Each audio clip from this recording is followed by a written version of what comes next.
Yuji freaking Itadori, before becoming the strongest sorcerer in existence, had to go through some tough lessons, where amongst them was his parental beatdown by Kinji Hakari, a sorcerer who rivaled not only Yuta, but Satoru Gojo. Forget learning RCT, Hakari's curse technique can make him gosh damn immortal. Even Urame was shocked on how much of a monster he is, comparing him to the likes of Sukuna, the king of curses. This man's legend is still being echoed 80 years later in the Modulo sequel, affecting laws and regulation of Jujutsu sorcery. But how is Hakari so powerful? Well, to understand that, we have to go back all the way to 2017, a year or so before Yuji ate Sukuna's finger, flipping the world upside down. Whilst Yuta and his friends were dealing with Geto's night parade of 100 demons, Hakari was there as a second-year Jujutsu High student. But he ended up getting suspended for being, well, a little too much like Gojo. Problems with authority and all. After a disagreement, my guy literally slapped up a conservative member of the Jujutsu higher-ups and said, "Screw it,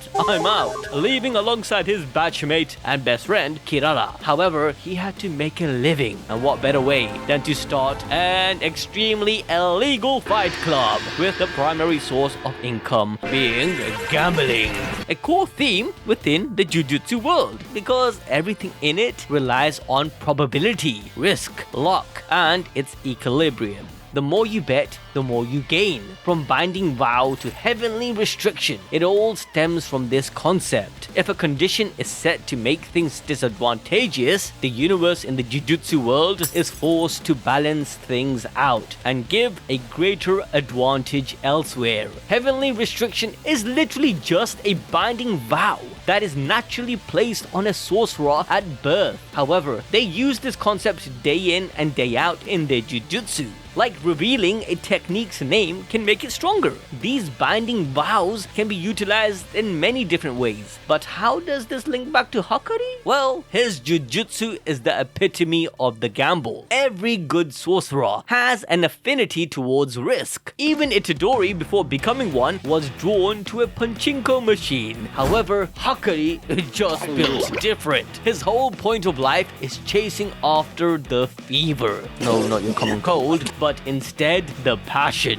at which people follow their goals regardless of certainty. He believes everyone is desperate to change their lives and sees gambling as an effective way to direct that energy. In his case, Hakari's fever burns the hottest when he's working as a sorcerer, because putting your life on the line is seen as the greatest risk, and unlike a normal person who gets scared or is hesitant of potential death, Hakari gets a kick out of it, which is actually just pure aura. Hence why Yuji and our gang decided to go search for him in the first place. They formulated a plan that would help save Gojo, and Hakari was an integral part of this outcome. All because Yuta glazed him, saying Hakari, if in the right mood, is even stronger than him. This type of personality is also represented by his cursed energy. If Hakari landing a barrage of punches on our boy Yuji wasn't enough, every punch hurt like a truck, irrespective of how much or how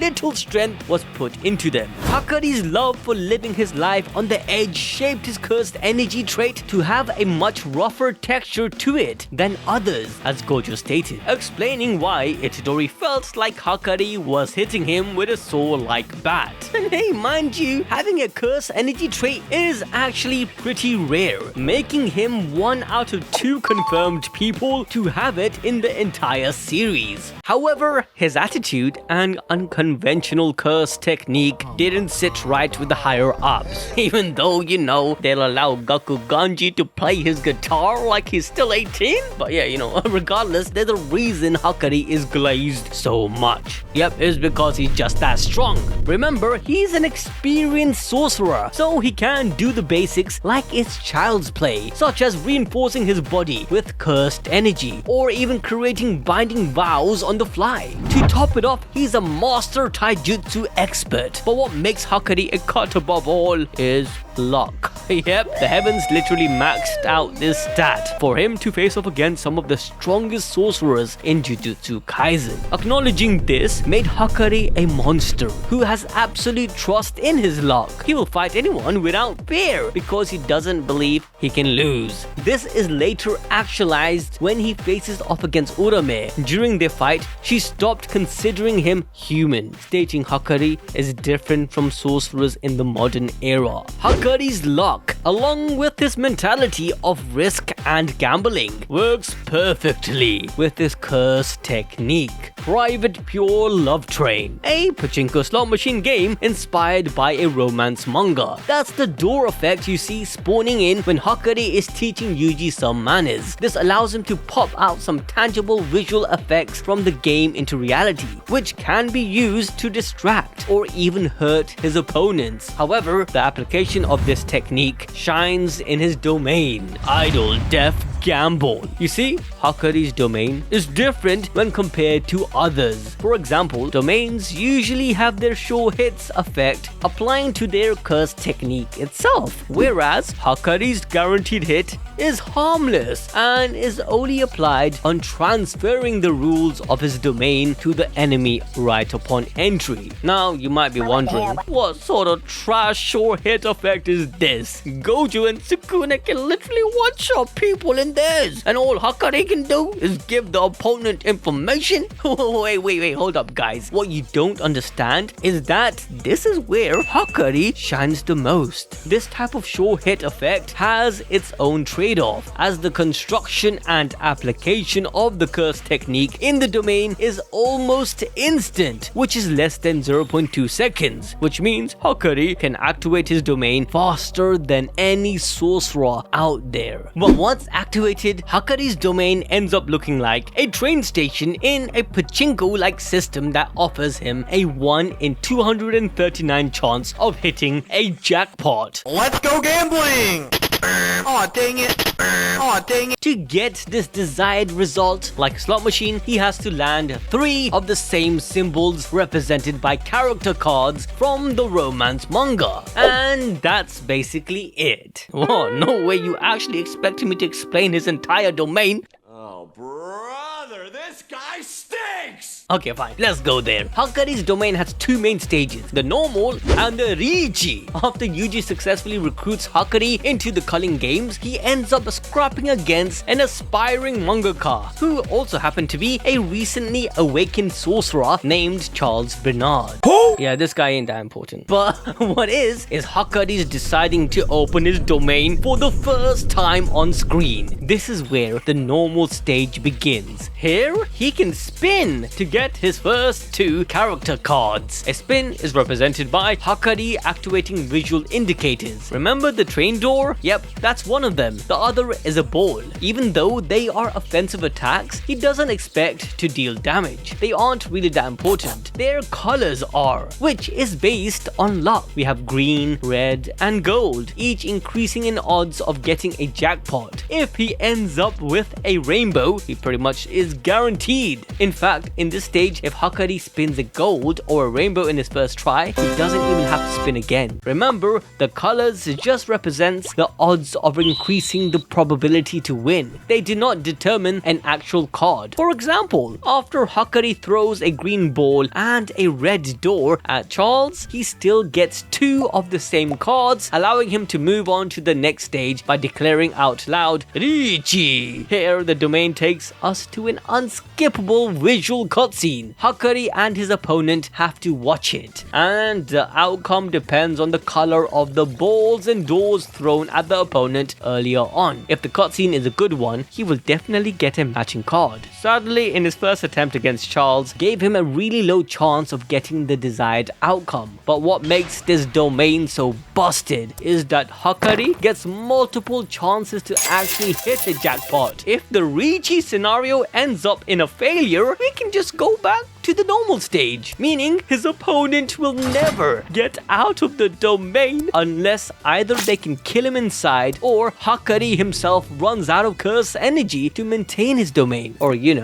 hits the jackpot. Hakari had stated that he's so lucky that it never took more than 30 attempts to get him there, which is insane considering the actual probability to hit the jackpot is 1 in 239 chance. My boy showcases he ain't lying, as right after failing a Ricci scenario against Charles, he hits a gold door leading to a jackpot. But what is his jackpot? Well, Hakari becomes unkillable. Literally. Remember that golden star from Mario Kart? It's pretty much that. When a jackpot is achieved, Hakari's domain disappears and the song Admiring You from its romance manga starts playing for the duration of 4 minutes and 11 seconds. Sadly, it's not Tuka Donka. They stole it from me, Carmine! They took it! During this time, Hakari has unlimited curse energy. You heard that right. Sukuna has twice the amount of curse energy Yuta has, who is said to have a bottomless pool, even more so than Gojo. And you know what these guys are capable of? On top of that, because of his unlimited curse energy, Hakari's body automatically uses RCT when needed, effectively making him unkillable. So in this mode, he quickly disposed of Charles and moved on to Kashimo, who to be fair is the strongest sorcerer in this series. Get out!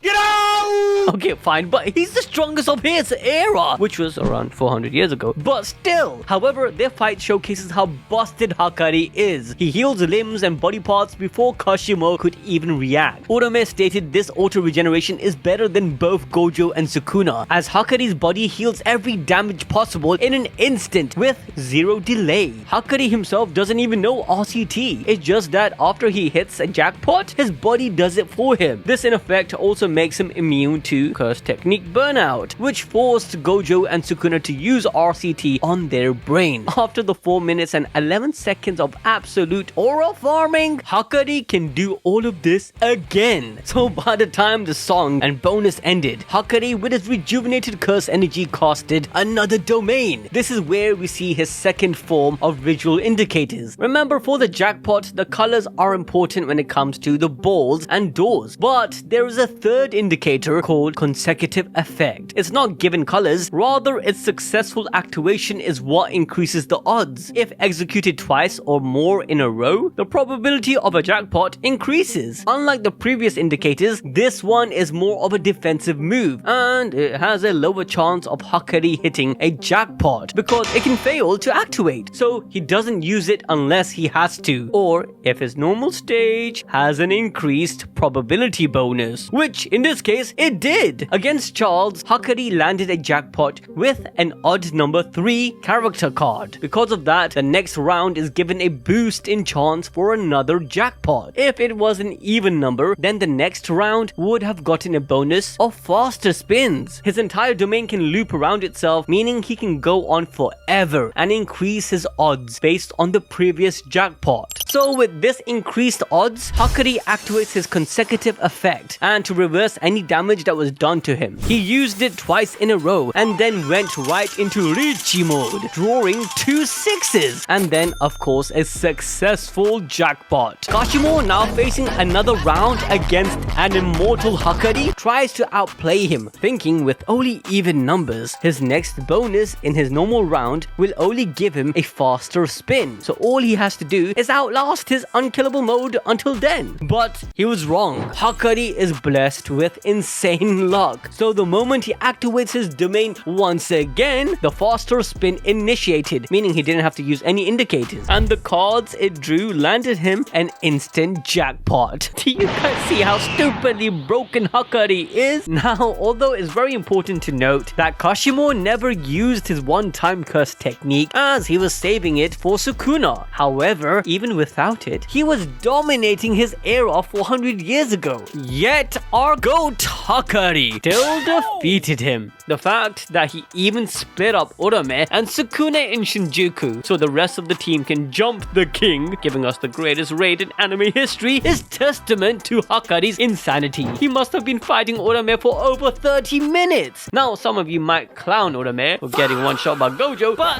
that don't count. He's a blue-eyed freak we're talking about. Back in Shibuya, Urame was able to incapacitate over half of the sorcerers with ease, even putting their lives in danger by being able to freeze them to death until Yuki arrived. She did this again in chapter 215 against an awakened Maki. So when they did fight, she instantly froze Hakari's arm and leg to destroy them, but quickly realized something huge. Hakari does not care. Urame stopped considering him human. Hakari's mentality, everything he stood for, was the epitome of Jujutsu, with no fear and absolute trust in his luck. Hakari cannot lose, and that is what made him into a monster. In the end, the last thing Urame pointed out was how lucky Hakari and the gang was. If Sukuna fought in his prime, they would have been finished. But Hakari laughs at this and says thank you, believing that's the biggest compliment anyone can give, as luck is also a skill. With that, if you guys enjoyed this video, make sure to smash the like button, ding the notification bell, and if you want more peak fiction,